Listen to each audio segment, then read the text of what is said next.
5 a.m. News just getting started. Morning news, but really never stops around the clock. There's always someone in our newsroom, 24 hours a day, 7 days a week, 365 days a year.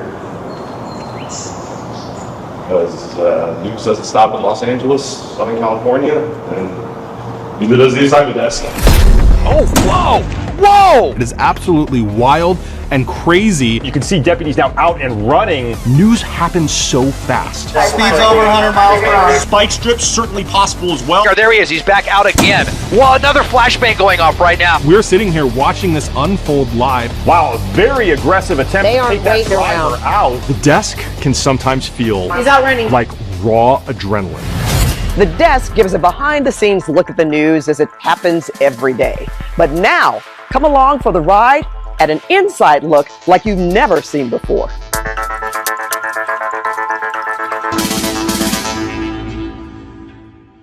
Well, I also think Mark and I are definitely nerds, I would say. You know, I mean, nerds, yes. there is something about being able to, like, be able to tell people how you put the puzzle together. I'm Mark. I'm on the desk for Kcal Mornings and Early Afternoon. And I'm Mike. I'm on the desk in our afternoon and night shows. We're getting our first look at a high-speed pursuit. And when you finally get that, aha, like, I can report all of this puzzle work that I've done has now put a puzzle together that I can now present on TV. It's the best feeling in the world when you nail that puzzle together. It's exactly right. Every day, when I make that walk from the parking lot to the newsroom, there is a little bit of an anxiety. You read in and you watch some shows. What? You walk in the door and there's a whole different, you know, vibe going on within the walls of what is known, what is not known, what are we reporting, what's going on. You cannot expect any day to be like any other day. County Fire is on standby in San Gabriel. I'm trying to figure out what that is, too.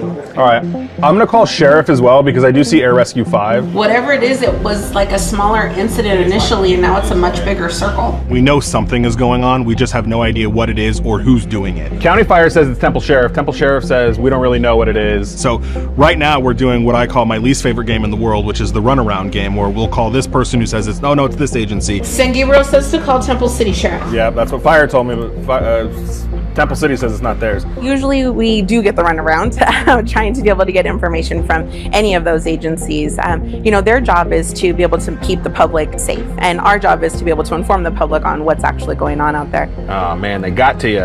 All right, well, SIB has gotten a hold of Temple and told him to stop talking. The first stop that I make is usually the executive producer in the morning. But we shot some yesterday that was... Oh, that's all the garbage that's at Moore Park and Vineland. Sometimes I talk to the other producers. Okay, and then we can... First Rick at the 405. Oh, he's doing an update on that story. And then I make the stop at the assignment desk. Oh, Bee Swarm. Yeah. Reported as Bee Swarm attacking multiple people. Oh, geez. One person was found unresponsive. Kcal News has the best assignment desk in America, bar none. The assignment desk is the one area where all the editors are constantly working. What they do is they deal with reporters, they deal with photographers, they deal with all the outside agencies trying to either update stories or get current information on stories. You really trust that desk to know and have the contacts available and be able to make that phone call. So my thought was, how do we make sure the viewers see just how good those people are?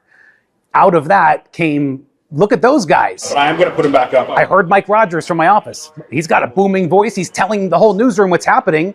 If he can do that to the newsroom, guess what? He could do that on TV. So could Mark. Assignment editor Mike Rogers is here from the desk. Assignment manager Mark Liu is at the desk with details from police. Mark. So this is the second go around on these federal charges. They say this homicide scene is active right now. The viewer is part of the news, really, as it happens. The LA County Fire is still trying to get someone out of that car. Having the desk is that transparency in the process and how we gather news and how we uncover information. One of my favorite parts of the morning is when I see him excited and somewhat anxious about something. I'm writing it. Oh, there it is. Because I know something big is happening and he is ready to dive in. He's ready to tell the audience about it, and it makes me excited. I'm trying to get it in 1 minute. Assignment manager Mark Liu is at the desk with details. Mark. Yeah, that's right, Rudabay. Just got off the phone with the spokesperson for the Anaheim Police Department. Good, looking for the watch commander. Watch sergeant, maybe? We're up against the clock in this situation. It's almost 4 o'clock. I've got to do this at the top of the show here, and I've got to be able to tell people something. And then not to mention the 4 p.m. producer is also asking me what I'm going to do for my second hit in his show. I gotta tell you, The former deputy mayor pay-to-play scheme. That could be the B block, unless you want to do retail. No, let's do that in the B block. That's why we've got the helicopter going over there to even try to talk to the other law enforcement helicopter, and maybe they know whose incident this actually is. Bro, you got it. Look at that. Let's go to the 60.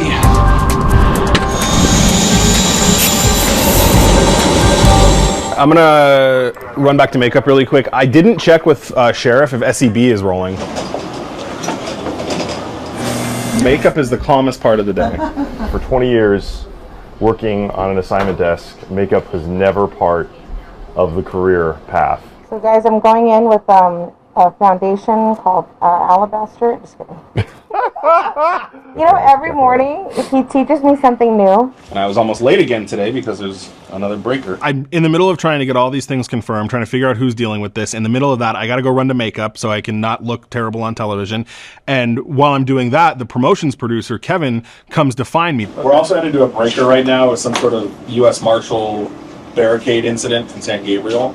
Okay. Chopper's headed there. Because every day I shoot what's called a topical. It's a current story promotion that will air at 4:30 on CBS. I'm hoping by the time I have to shoot this that I'll have enough information to at least tease it a little bit.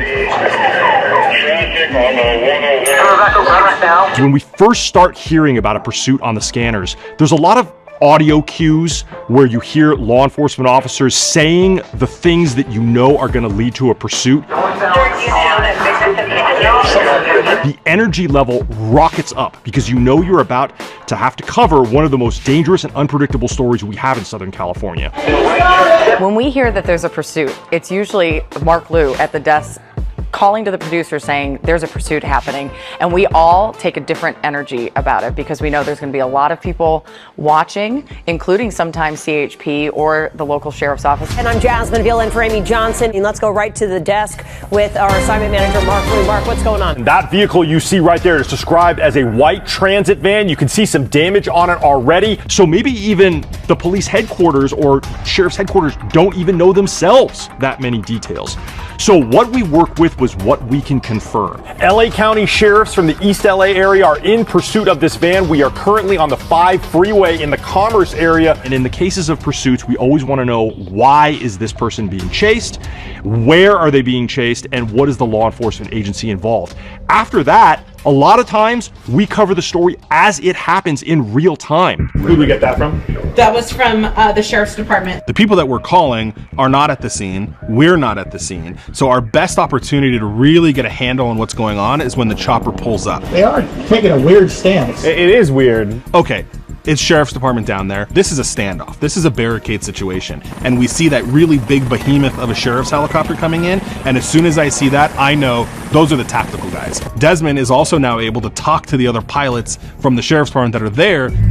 Likely didn't start with the U.S. Marshals, but that their help was requested from like a smaller local agency. I'll call Orange County Sheriff. I'm gonna call back when we have a minute left. I'm going to use your pictures in a topical here. All right, ready? Hey there, I'm assignment editor Mike Rogers at the desk. We're following breaking news. We've got Kcal over a situation in South San Gabriel. We're told the U.S. Marshals are trying to hunt down a kidnapping suspect. We're in a unique situation right now because really, we just found out from our helicopter, it's the Marshal Service that started this, but the Marshal Service doesn't have a full-on SWAT team ready to go at a moment's notice.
This is a typical assignment desk setup in the newsroom of Kcal. What we have here, we have our old school scanner here that we can use to monitor radio frequencies, an internet-based scanner system where we monitor hundreds of different channels.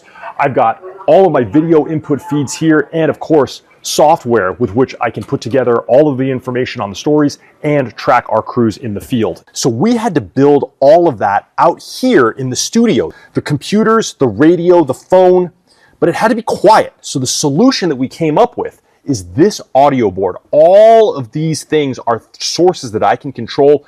The audio from the scanners, the audio from video sources like the chopper, and of course the control room all goes right here into my ear. I'm Pat Harvey. And thanks for joining us. I'm Chauncey Glover. We want to get straight to Kcal assignment editor Mike Rogers at the desk. Actually, about 2 minutes ago, I got off the phone with the U.S. Marshal's office. They're actually heading up this standoff in this investigation. The person that is barricaded is wanted for several felony warrants, including kidnapping. And when you're able to talk to Mike in particular, he is very knowledgeable about every different law enforcement agency, what they could possibly do next. Also, we've been hearing on the radio the air commander calling out to the units on the ground that the driver of this white transit van has had multiple near misses and some collisions with vehicles. You can see there's damage on the driver's side. We report what we see with Kcal. It's got one of the best cameras in the business, and our own institutional knowledge of covering so many pursuits in California. They're also describing this as possibly, the code was reckless deuce, which is sometimes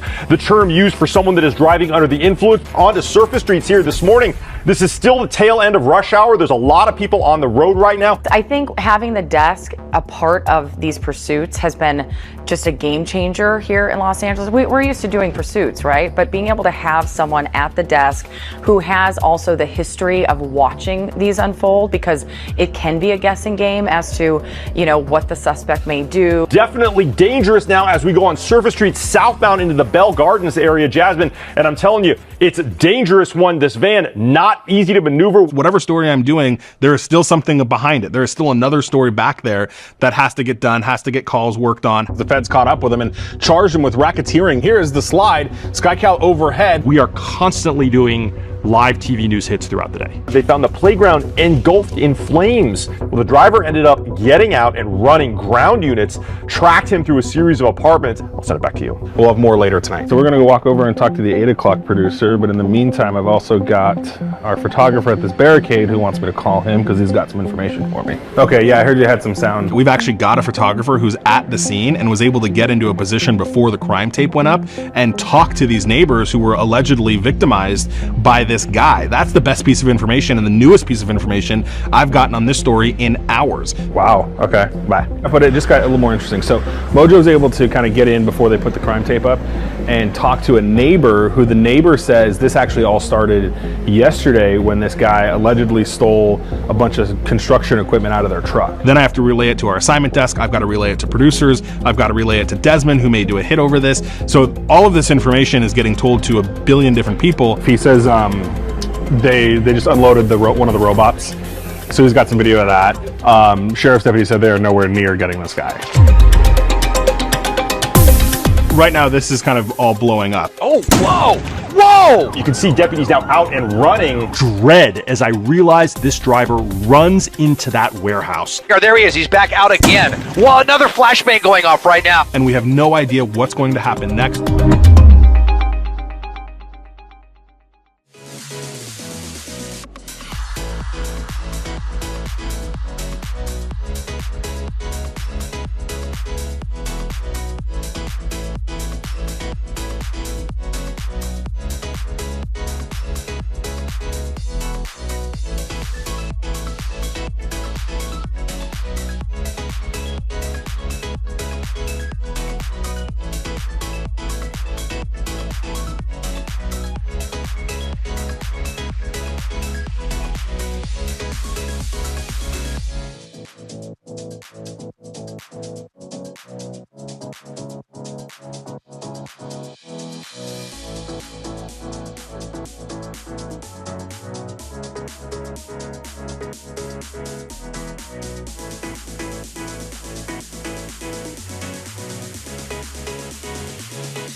This van, not easy to maneuver. We are not sure if this driver is familiar with driving such a thing. We haven't heard any word on whether or not this is a stolen vehicle. We can ask them questions in real time that normally we'd be asking on a top line or through emails in our system or picking up the phone if we can, but we don't need to do that. We can skip all of those steps and just go straight to them. This had some sort of run-in to an officer's patrol car. We did not catch that, correct, Mark? Yeah, they did say that there was an assault on a police officer. That was the call because it appeared that the driver of this van attempted to purposely swerve into the way of a deputy. So much of our work through all of our years of doing this, we've recognized the many different kinds of codes that different law enforcement and fire agencies use. I did hear the dispatcher say, do we need 902R for the deputy? And I hear them start asking for 902R, and I immediately know that means a rescue ambulance in reference to a deputy. And I'm thinking, has a deputy been injured in this pursuit? That's one of the worst possible things that can happen here. Thankfully, we now know that deputy was able to dive out of the way. Yet it did still appear to the air commander this was a purposeful attempt to strike that deputy. Whenever you hear that, it heightens and ratchets up the anticipation of how dangerous this pursuit is. Well, now on the news at 8 o'clock, SWAT swarming a neighborhood in the San Gabriel Valley tonight. An 8-hour-long standoff still going on with a suspect holed up inside a home. We had a chance to speak to that theft victim who describes what happened when she went over there this morning to confront the suspect. I felt threatened when he said that he was going to shoot me if I didn't get out of his property. Chauncey? All right, Mike, thank you. Certainly, these vans were never designed for the kind of aggressive driving that we're seeing here, including going through, blowing through stoplights. We did hear just at the start of this pursuit, the air commander said this vehicle has been driving through red lights and stop signs, complete disregard for safety at one point on the wrong side of the road. Will they call in for extra help? I mean, do they lay down a spike strip? Can you do that in this situation? So I'm listening to the sheriffs possibly consider ways that they could end this pursuit. And I'm thinking to myself as I see this is a pretty large van. We don't know what's in the back. We don't know how heavy it is. So I'm trying to remember, in all of the pursuits that we covered, have we ever seen a law enforcement agencies or the sheriffs do a pit maneuver? It's possible that they might be able to do a pit maneuver, but this very, very unlikely. A van of this size. I spent a few more minutes thinking about ways that this pursuit could come to an end, and really the only way that I could think of is for this driver to get out on their own. Right now, this is kind of all blowing up. Oh, whoa, there he is. There he is. I think they're kicking down that door. They're not messing around. Oh, ooh, dogs. Oh, there's some dogs running at him. Oh, did he just run out to the street? Now he's back here now in these bushes. Well, I see the, yeah. The dogs are like freaking out right here. I think he's back here. I've got Greg going to get the suspect. I don't think I can remember the last time somebody was able to skip a SWAT perimeter. Oh, whoa, whoa, whoa. And now he's jumping in and out of more houses. And now we're sitting here watching the sheriff's department throw flashbangs at a guy that is running through the back of a neighborhood. It is absolutely wild and crazy. And we've got to hurry up and get on the air. If I'm walking into the booth, I can see this suspect is jumping out of a house as I'm about to log in. And I knew at that moment that my whole show was going to go out the window and we were just going to fly by the seat of our pants. I'm actually looking at the radar track of the LA County Sheriff's helicopter, and it appears they picked this up around the Chinatown, perhaps north downtown area. That's when this driver started the pursuit. And now we're seeing continuing this aggressive driving in these smaller residential and commercial streets. Very dangerous, Jasmine. I have to keep in my mind the law enforcement agencies that are chasing this vehicle, in this case it was the sheriffs, their particular tactics, which are different from other law enforcement agencies, where this van is going, where it's been, and already the events that have happened. A lot of times, all of those details come together and just signal danger. See, right around those people trying to get out of his, so close. And Jasmine, no really rhyme or reason or direction here for this van.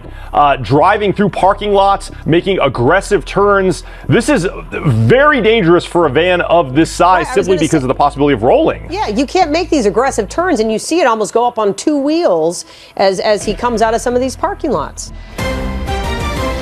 And we have this breaking news. Pat, this is insane. We are off of High Point Street here, north of the 60 freeway, the opposite side of where this began, where this has been going on for so long. You see all these members from LA County Sheriff's deputies, special enforcement bureaus. They're now swarming this house. This is now the third house that this suspect has gotten into. And we've got a reporter there on the ground, but the problem is now the reporter is not where the action is because the reporter is where the standoff is. So now Desmond, Pat, Leslie, and I are on TV calling this, trying to get as much information as we can. Here, there he is. He's back out again. Well, another flashbang going off right now. Really, really intense, dramatic situation. Now the suspect running again in this backyard. They're already taking the crazy, unusual step of throwing flashbangs at this guy as he's running. That is an unusual step by any law enforcement agency as far as I've ever seen. So we're sitting here watching this unfold live, and we have no idea what's going to happen next.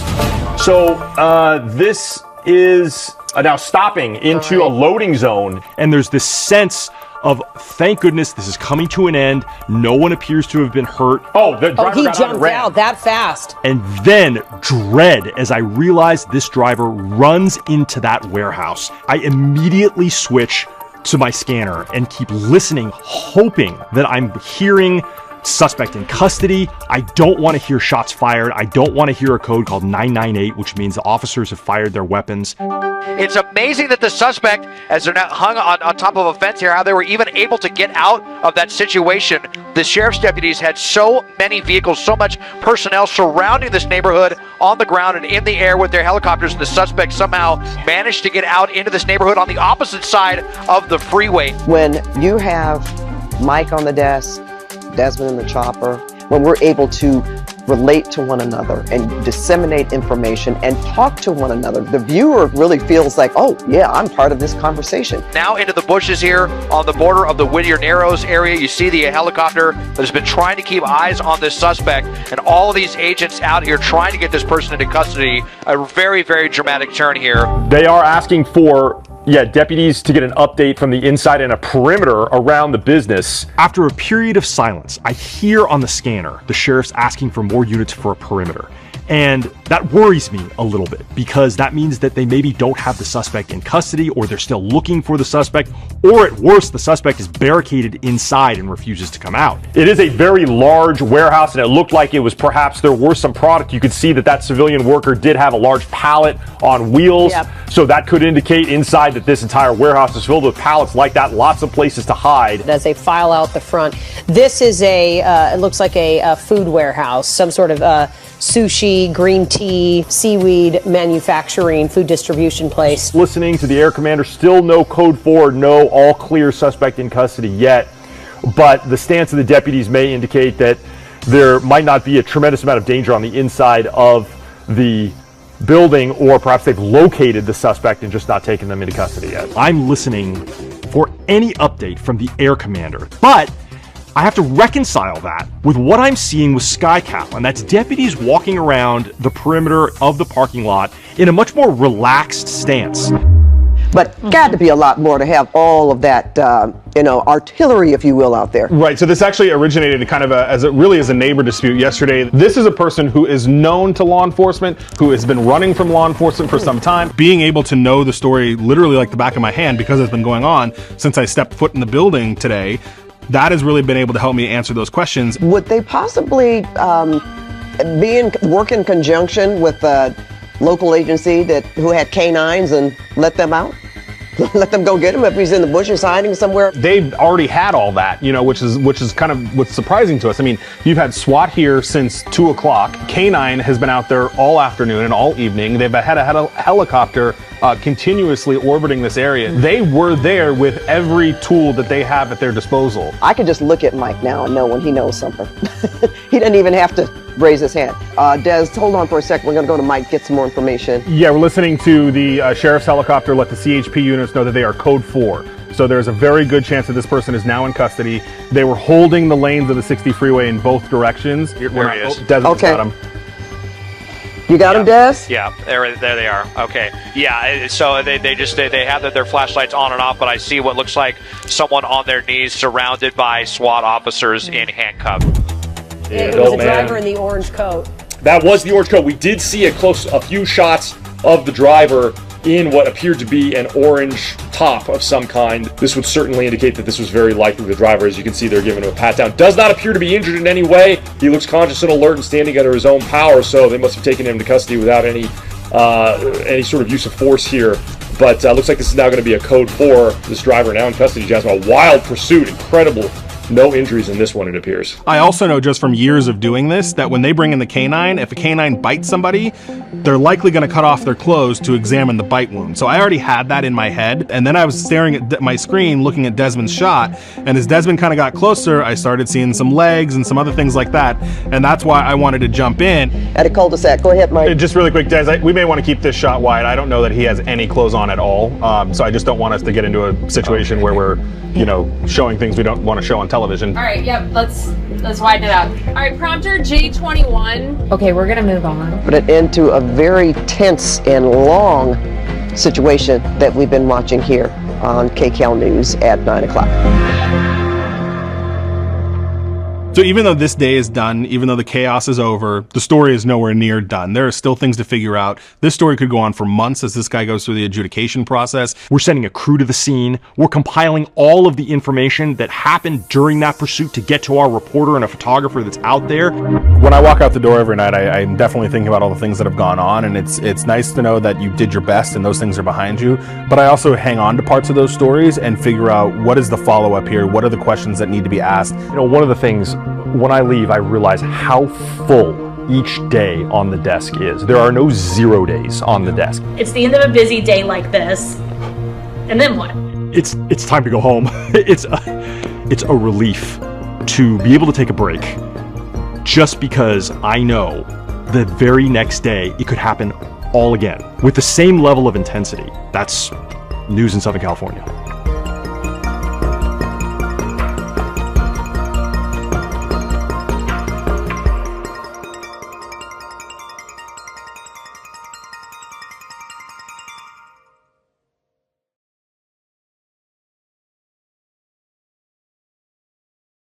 CBS News Los Angeles, your local news, streaming wherever, whenever.